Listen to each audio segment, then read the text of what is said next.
Nagsimula ang pelikula sa mataong istasyon ng tren kung saan ang ating bida, na kilala lamang bilang ang nawawalang lalaki, ay nag-i-scroll sa social media. Ilang sandali pa, nagsimulang umiyak ang sanggol sa malapit, kaya sinigawan ng isa sa mga pasahero ang ina dahil sa pagdadala ng kanyang anak sa masikip na tren at pang-iistorbo sa iba. Hindi pinansin ng nawawalang lalaki ang nangyayari, kasama ang iba pang mga pasahero, at walang sino man ang nagtanggol sa kawawang babae. Pagbaba sa tren ng nawawalang lalaki, nakatanggap siya ng tawag mula sa dating kasintahan na atubilin niyang sinagot. Pagkatapos ay ibinunyag ng babae ang nakakagulat na balita, buntis siya at kasalukuyang nasa ospital. Hiningi nito ang kanyang payo, ngunit tinanong lamang ng lalaki kung saang ospital siya naroroon at sinabing gusto niyang pumunta. Gayunpaman, sinabi niyang nakapagpasya na siya at ibinahagi ang kanyang desisyon, ngunit walang narinig ang lalaki dahil nawala ang signal. Naputol din ang tawag sa telepono, pagkatapos ay sumugod ang balisang lalaki sa underground passage patungo sa exit number 8. Ilang sandali pa, nakasalubong ng nawawalang lalaki ang kakaibang matandang lalaki na tinutukoy lamang bilang ang naglalakad na lalaki. Nagpatuloy sa paglalakad ang ating bida at di nagtagal ay narating niya ang isang pasilyo kung saan may karatula sa dingding na nagpapakita ng exit 0.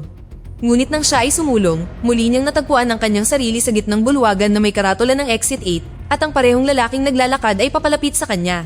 Natakot ang nawawalang lalaki at sinubukan niyang tumakas, ngunit natagpuan niya ang kanyang sarili sa parehong lugar kasama ang parehong lalaking dumadaan ng paulit-ulit.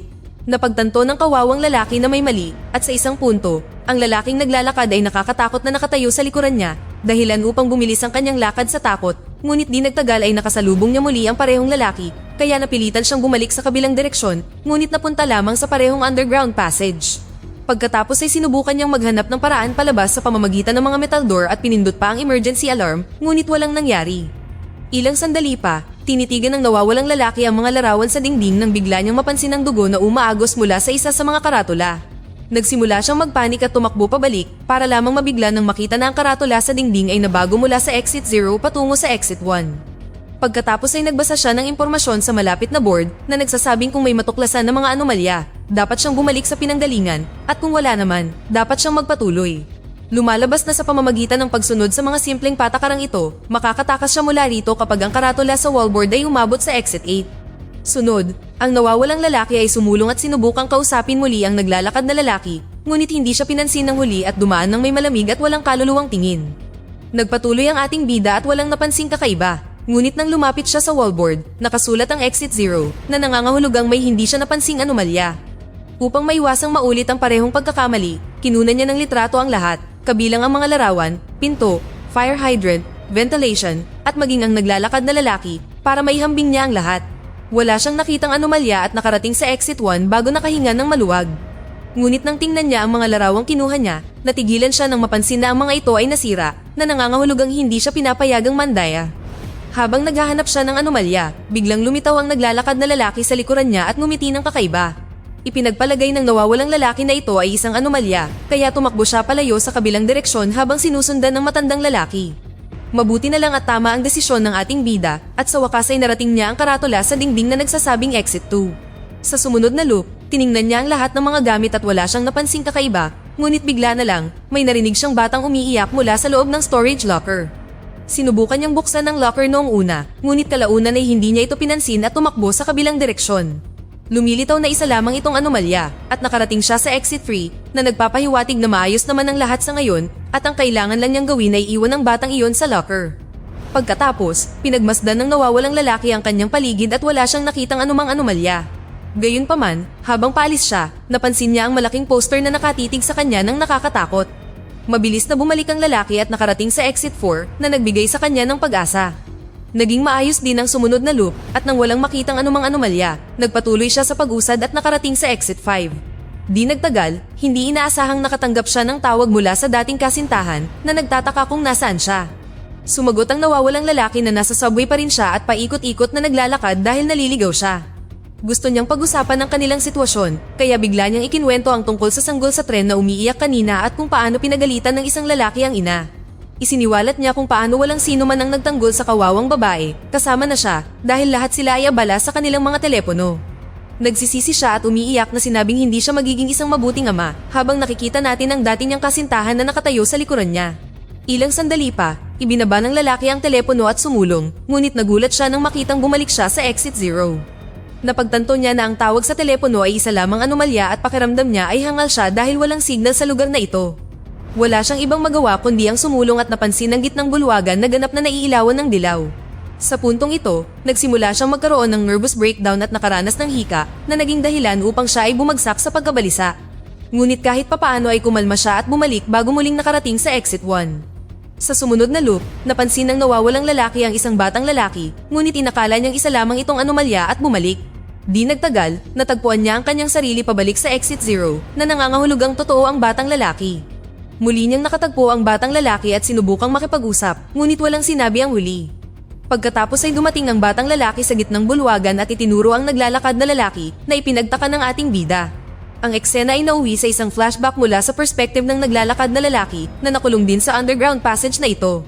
Nagawa niyang makarating sa exit 4 nang walang anumang problema at nakasalubong ang parehong batang lalaki. Napagtanto ng naglalakad na lalaki na hindi siya isang anomalya at nagpa siya silang hanapin ang daan palabas ng magkasama. Sa pagkakataong ito, napansin nila ang isang dalagita na dumadaan sa bawat loop sa pasilyo bilang NPC character. Di nagtagal, naabot ng dalawa ang exit 5 at habang naghahanap ng mga anomalya, biglang nagsimulang makipag-usap ang dalagita sa naglalakad na lalaki. Ipinaliwanag niya na siya rin ay nawawala tulad nila at iniisip niyang maaaring patay na sila at nasa impyerno o purgatorio. Ngunit ang mga bagay ay naging kakaiba nang magsimulang magsalita ang babae sa magulong boses na nagsasabing ang pagbalik ay maaaring hindi magandang ideya at dapat silang manatili doon.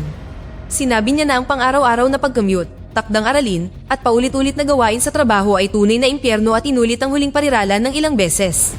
Nang mapagtanto na siya ay isang anomalya, ang naglalakad na lalaki at ang bata ay bumalik at di nagtagal ay napunta sa exit 6 na nagbigay sa kanila ng pag-asa.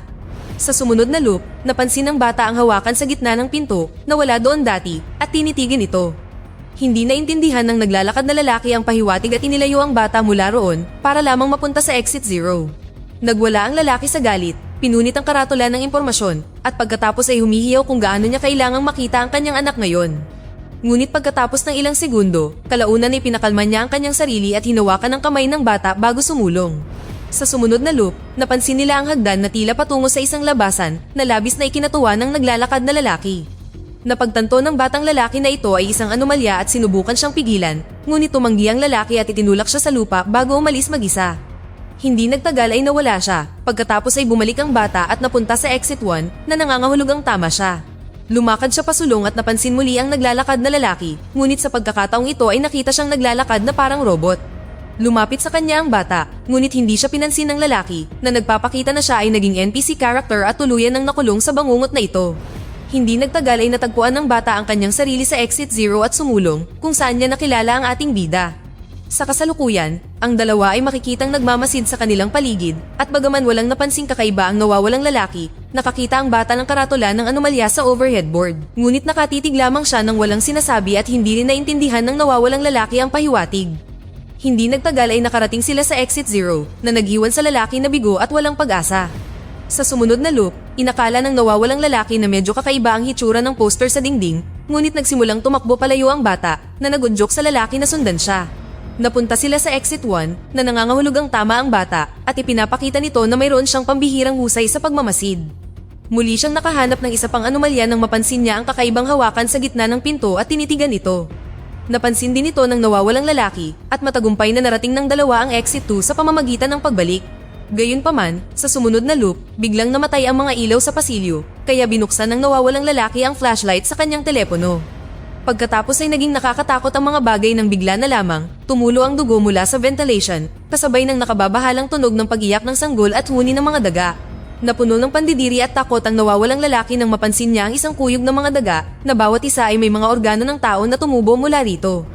Pagkatapos ay hinawakan niya ang kamay ng bata bago tumalikod at nang bumalik ang mga ilaw, napagtanto nilang narating na nila ang exit 3. Nagpatuloy ang dalawa sa pagsulong at may napansin silang babaeng nakakatakot na nakatayo sa gitna ng pasilyo.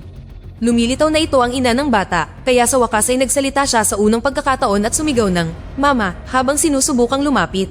Ngunit napagtanto ng nawawalang lalaki na isa lamang itong anomalya, kaya pinigilan niya ang bata kung saan nawalan ito ng malay. Pagkatapos ay kinarga ng lalaki ang bata bago tumalikod at sa wakas ay nakarating sila sa exit 4. Nang magising ang bata, sa wakas ay nagsimulang mag-usap ang dalawa at isiniwalat ng bata kung paano siya nahiwalay sa kanyang ina, ngunit inamin niyang sinadya niya ito dahil gusto niyang hanapin siya nito. Natuwa ang nawawalang lalaki dito at sinabing ginawa rin niya ang parehong kalokohan noong bata pa siya.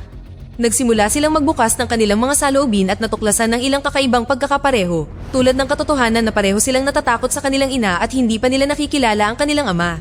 Sunod, nagpatuloy sila sa paglalakad at napansin ng bata ang isa pang anomalya na nagunjok sa kanila na tumalikod.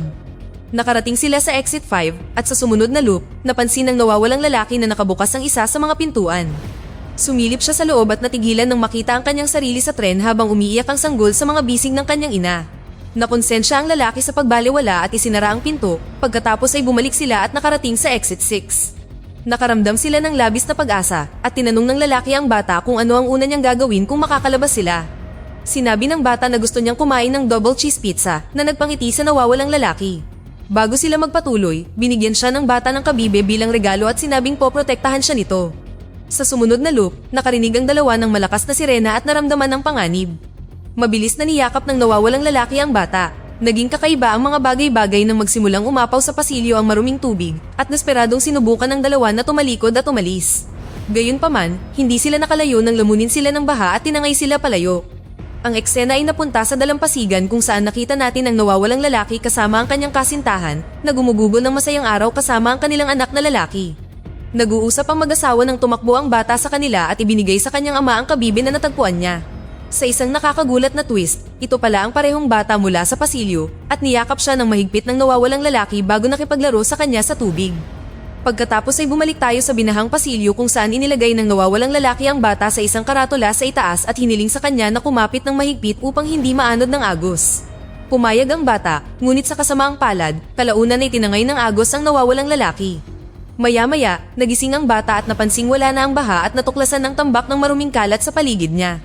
Hindi niya nakita ang nawawalang lalaki kahit saan, kaya't bumalik siya mag-isa at nakarating sa exit 7. Pagkatapos ay dumaan siya sa huling loop kung saan wala siyang napansing anumang anomalya na nagunjok sa kanya na magpatuloy. Pagkatapos ay napunta ang eksena sa nawawalang lalaki na inihayag na buhay pa at pumunta sa pasilyo patungo sa huling palapag. Maingat niyang sinuri ang mga bagay para sa mga anomalya, ngunit wala siyang nakita, kaya umasa siyang hindi siya nagkakamali at nagpatuloy. Mabuti na lang at nakarating siya sa exit 8 at tuwang-tuwa siya nang mapagtanto na sa wakas ay nakatakas na siya sa impyernong lugar. Pagkatapos ay tinitigan niya ang kabibe at inisip ang bata bago tumungo sa hagdan. Napansin ng nawawalang lalaki ang ilang nagmamadaling commuter at nakatanggap din ng signal sa kanyang telepono na nagpapahiwatig na sa wakas ay nakabalik na siya sa totoong mundo. Di nagtagal, tinawagan niya ang dating kasintahan at nalaman na nasa ospital pa rin ito. Tinanong nito ang kanyang desisyon, ngunit hindi niya ito pinansin at sinabing pupuntahan niya ito ngayon. Hindi nagtagal ay pumasok sa tren ang nawawalang lalaki upang pumunta sa ospital, ngunit biglang nagbago muli ang takbo ng mga bagay-bagay. Ang parehong sanggol ay nagsimulang umiyak sa bisig ng kanyang ina at pinagalitan siya ng naiinis na lalaki dahil sa pagdadala sa bata at pang-iistorbo sa iba. Nagimbal ang nawawalang lalaki nang mapagtanto niyang hindi pa rin siya nakakatakas sa loop at nauwi sa parehong senaryo tulad ng dati.